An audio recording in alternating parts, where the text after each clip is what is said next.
বাংলাদেশে 64টা জেলা, 64টা জেলার ভিতরে একটা জেলা হয়েছে কুমিল্লা, এটা হচ্ছে রাজাবাদ সাগর জেলা। আর বাকি 63 জেলা খানকির পোলারা, তোর হয়েছে কামলা কামলা কামলা খানকি মাগির পোলারা, তোর কামলা জাতের মাইরে। আমি বেশি কিছু কইতাম না।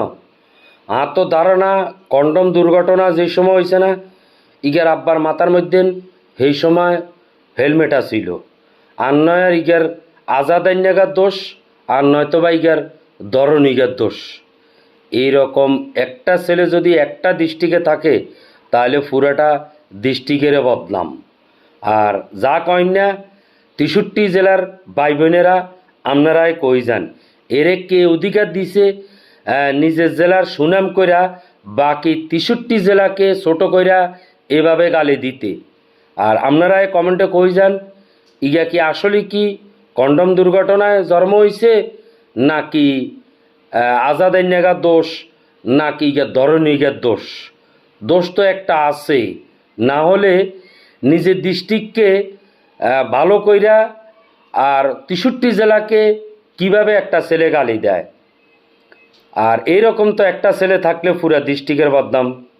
জেলা জেলায় থেকে যাবে, কিন্তু তোমার এই আমলনামা কতটুক ভারী হয়েছে এটা কখনো মুছবে না। এটা জাররাতল সাররা জবাব, এই গালির জবাব তোমাকে একদিন দিতে হবে। জেলা হইলেও একটা নামের সুনাম, অনেক মিল কারখানা হইবে, অফিস আদালত হবে, কিন্তু তোমারে কেউ খানা নিয়ে তোমার ঘরে দিবে না। তোমার কর্ম তুমিই করে খেতে হবে, এটাই বাস্তব।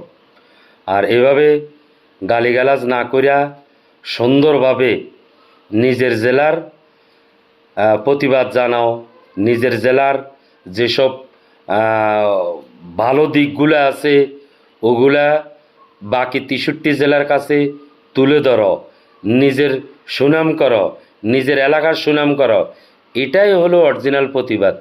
63 জেলাকে গালিগালাজ করে এটাকে প্রতিবাদ বলে না।